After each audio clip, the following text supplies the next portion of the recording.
I want to mention a couple people in the audience and some luminaries in the audience, and if I forget you, I apologize.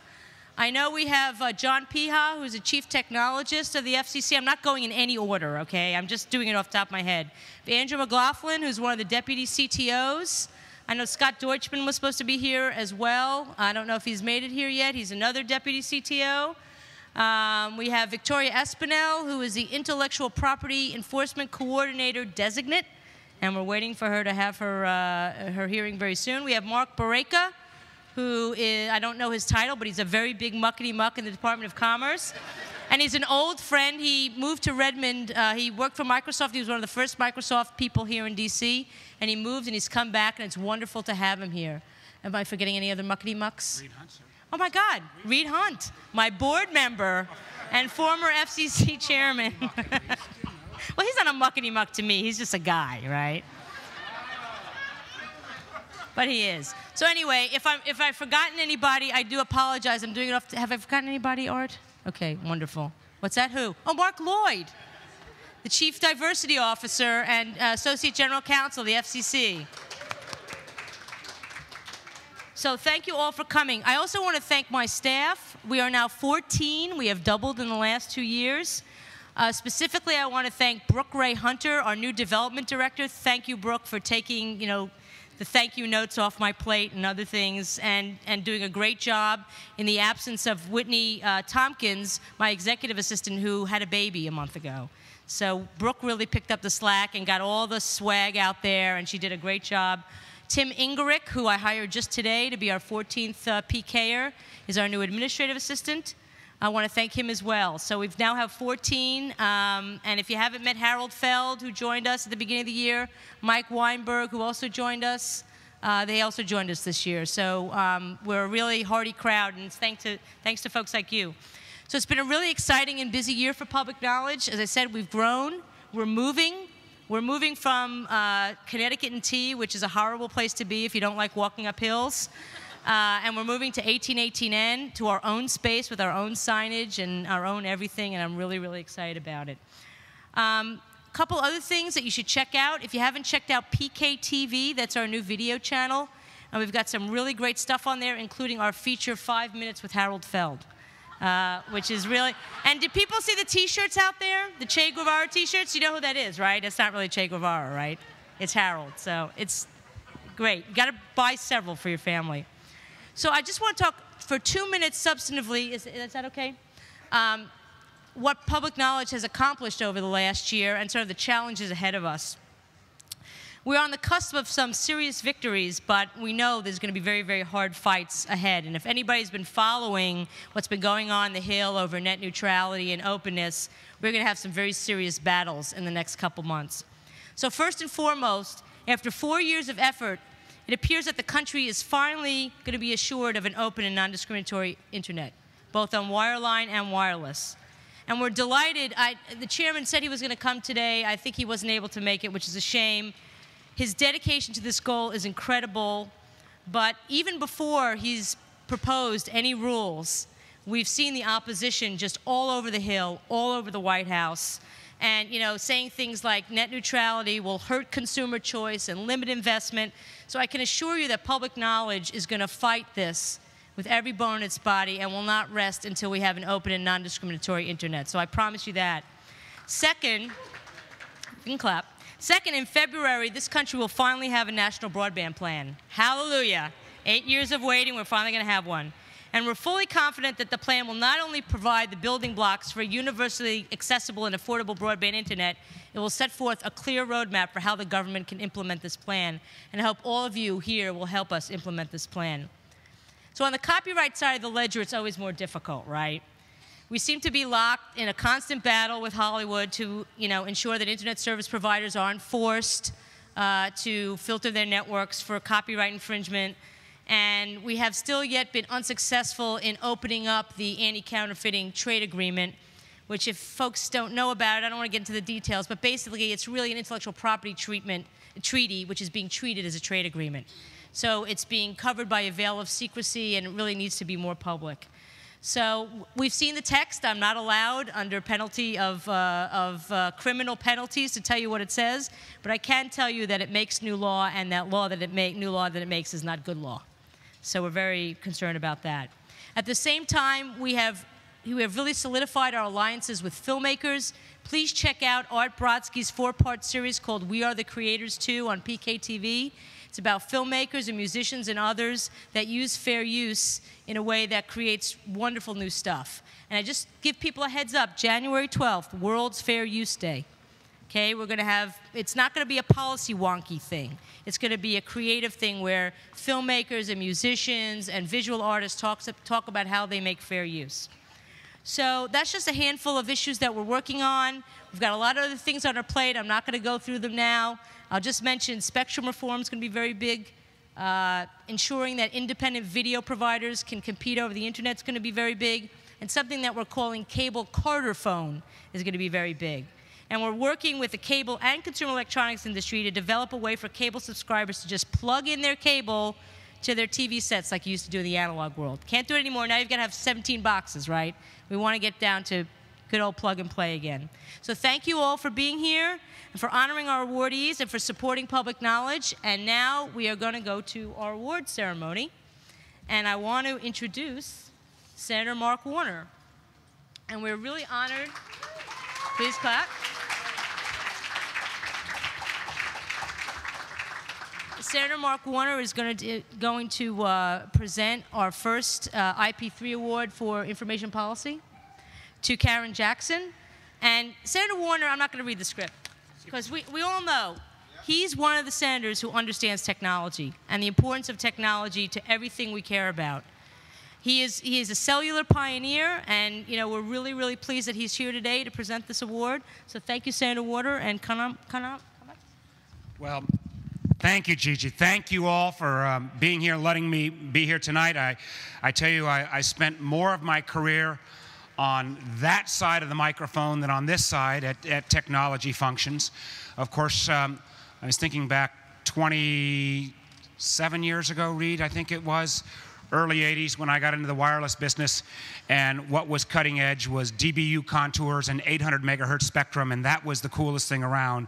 And to see where the evolution of technology and how it's transformed not only our lives or our economy, but to my mind is still the thing that maintains our innovation lead around the rest of the world. And it's something that I would love to continue to work with everyone here in this room to make sure that the new administration, I know there's folks here from the administration, but that we really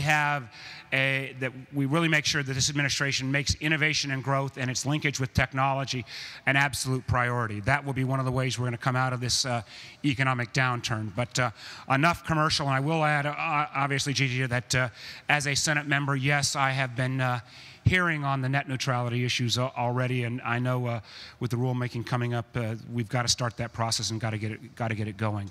But I'm here for another purpose tonight, and that is to present one of the IP3 awards. I believe this is year 6, correct, on the awards? Year 6 on the awards, and I couldn't be prouder to present one of the 3 awards from the great Commonwealth of Virginia, Karen Jackson.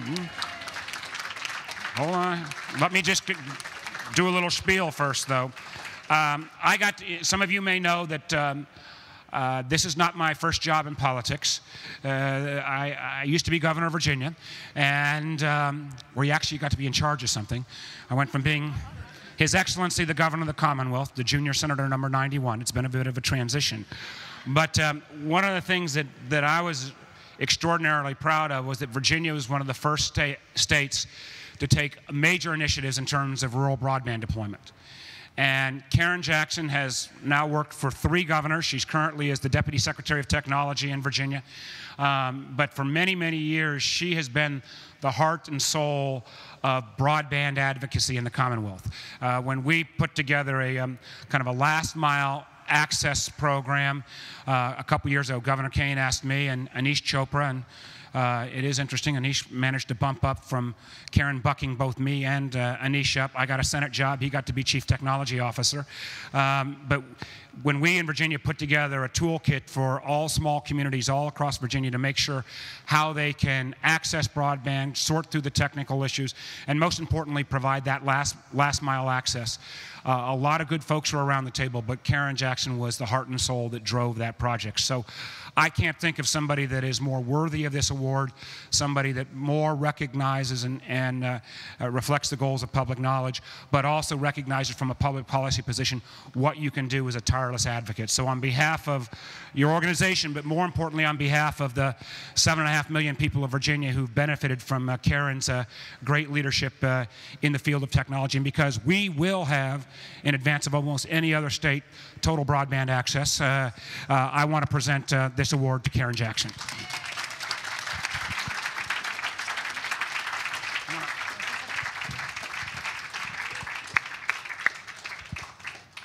I have to admit that I was a little more than surprised when I got the call from Art saying that this award was coming back to me and more importantly to the Commonwealth. It's easy to accomplish great things when you have leaders like Governor, now Senator Warner, and Governor Kane, who have given us a lot of latitude and a lot of ability to be free thinkers and to actually set a course that many other states felt was a little bit too aggressive.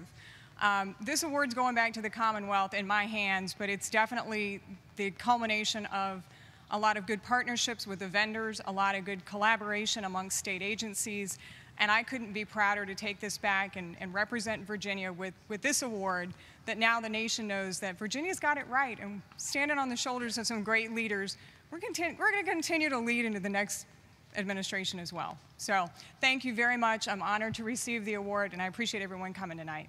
Thank you. So I just am delighted to see 3 more luminaries in the room. We have the chair, Andy Schwartzman, he's definitely one of them.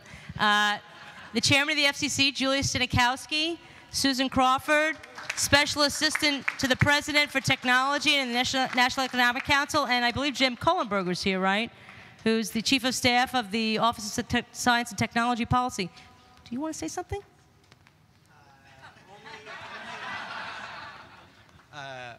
Only to welcome you and to say hello and to say hello to my friend Senator Warner. I had a chance to meet the recipient earlier. Where did she go? She's participated in our processes at the FCC, which we're doing our best to open up. So I'm just excited to be here, and congratulations on the award, and it's good to see you all. Thanks. My mom wants to see you, I'm sure.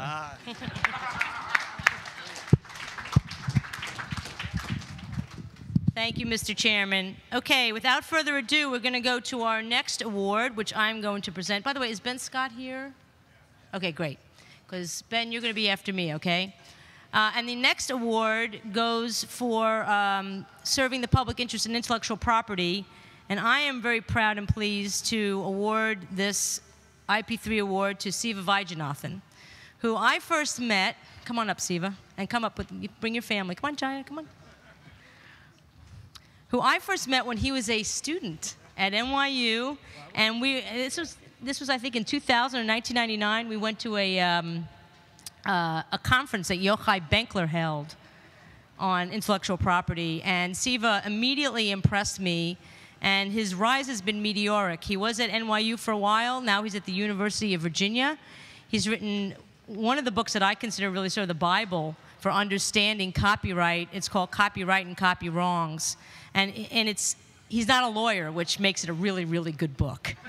And really is one that I always recommend to people that don't know anything about copyright and don't know anything about the copyright side of what public knowledge does to read this book. He also wrote Anarchists in the Library, and I see a couple librarians floating around here, so they're all anarchists, which is another great book as well. And I believe he's working on a book about Google. So I saw a couple Google people there. You better make sure he doesn't leave the, yeah, there's Rick Witt. So anyway, Siva has been a prolific writer, a great voice for copyright reform and copyright balance. I'm proud to say he's been on our advisory board now, I think, for the last 6 or 7 years.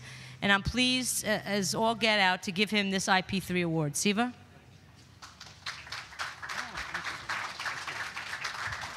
Thanks. Thank you, Gigi, and thanks for everybody coming this evening on this rainy night. I've been around long enough to remember this town before Public Knowledge and this country before Public Knowledge, and it was a scary place. It was very hard for those of us who care about issues like openness and access, usability, consumer rights, consumer interests in the areas of information policy, in the areas of intellectual property, to get taken seriously before Public Knowledge arrived on the scene, before Gigi took the initiative to make it happen. You know, every time that anyone in my field, in the halls of academia, gets a little bit depressed because we seem to be thinking a lot of stuff and writing a lot of stuff that no one's paying attention to, I always remind people that someone is paying attention, someone is able to get the ear of very important people when these issues come up. So thank you, Gigi, for making our country a lot better. Thanks.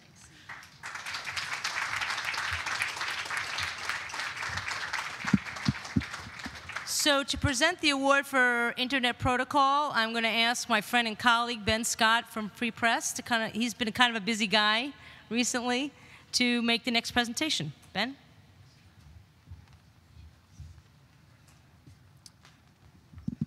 Thanks, Gigi. As always, an impressive crowd comes out to the Public Knowledge events. It is my honor and privilege to present this award to an old friend and colleague who has come to town over the last several years and made a huge mark and really established one of the most important rising organizations in town in the public interest community looking at telecommunications policy. He is Sasha Meinrath at the New America Foundation. When Sasha first talked about coming to Washington a couple of years ago, he said, you've been there a while, you know, what do you need? What does the public need in terms of representation in Washington? Do you need advocates? Do you need a think tank? Do you need lobbyists? Do you need lawyers? Do you need economists? Do you need technologists? And I said, yes. And I said, well, what we really could use is a group of really skilled technologists who understand technology from a hardware perspective, from a software perspective, who can speak in policy terms, and who work at a think tank who can produce the kind of empirical data that we can present to policymakers as the basis for public interest policy in telecommunications. But you know, we're headed into an economic recession. The fundraising climate for nonprofit organizations is tough. You know, I don't know how it's going to happen. And he said, oh, well, that sounds like a 3-beer problem. Why don't you come over and we'll talk about it? And over the course of a few evenings, with me and with others, Sasha hatched a plan to come to Washington and to create an organization which has become the Open Technology Initiative at New America Foundation. If you're not familiar with it, I would encourage you to check it out. It has really made a mark really quickly and filled a really critical need and has become one of the premier organizations doing technology policy here in Washington. And I couldn't be happier that he's won the IP3 award.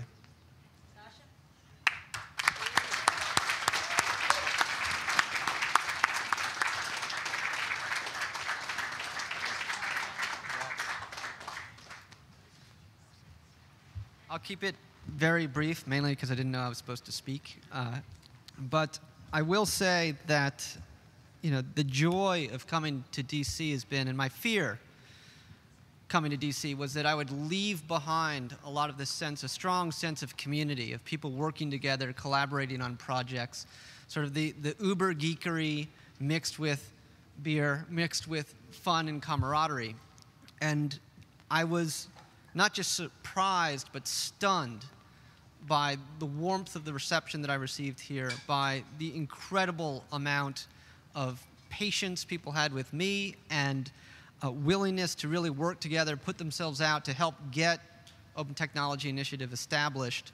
I'm very thankful to have a fantastic staff that we've kind of kludged together from a variety of different locations. We've got JU there. I see Dan over there. Where's Ben? I want to point you out. Ben's right there, and Rob Topolsky, who just left, but I'm sure many of you know.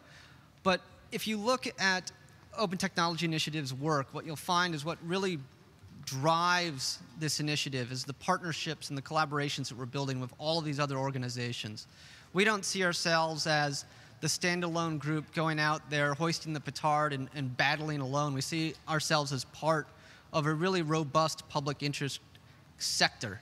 And I'm very thankful that a lot of the veterans like Gigi, who have been, carrying the torch for so long, have been so gracious in helping new folks get established, people like the Open Technology Initiative. And I'm really thankful that so many people have come out and helped us build something entirely new, something that sort of walks like a wonk and talks like a wonk, but is actually a whole bunch of geeks. So thank you very much.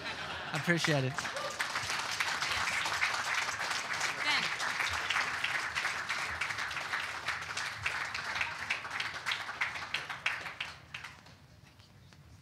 So the final award of the night is the President's Award, but I don't know if the awardee is here. Is she here? Is Sarah Deutsch here? She was supposed to be here. Well, that's disappointing. Okay, well, the problem is we always try to do the President's Award as a surprise, so I guess this year I'm surprised. So,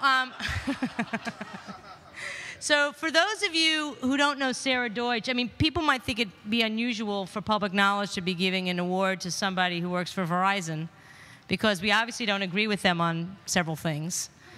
But I actually think that's what makes Public Knowledge great. I mean, you may have noticed a number of our sponsors come from places like Comcast and Time Warner Cable and NCTAs, because we can find, and CTIA, because we can find common ground with anybody on various things. We may fight to the death on net neutrality, but on spectrum reform, intellectual property reform, programming, that's a whole different story. So we try to form alliances wherever we can, and I have to say, I want to tip my hat to those companies in those industries who we normally don't have great relationships with. They've really reached out their hands to us this year and formed good relationships, and I really appreciate it. Doesn't mean we still won't, try to beat the crap out of you other times, but it's good to be able to sit down and talk. I mean, that's, and that's really important. Anyway, Sarah Deutsch is a very special person because she is the main advocate among internet service providers of all kinds for balanced copyright reform. I mean, she is the person who negotiated the Digital Millennium Copyright Act to ensure that internet service providers weren't coupled with incredible liability. So she just did an amazing job. She's worked with us on the anti-counterfeiting trade agreement. She's always there. She's always, fighting really, really hard. And she's oftentimes the only one out there among the telecom community. So Sarah really deserves this award. I'm really sad she's not here to receive it. But she's really terrific, and if you have not met her, she's not in the Washington office with everybody else. She's really a terrific advocate. She also works on privacy, she works on ICANN, and she's very much deserving of the President's Award.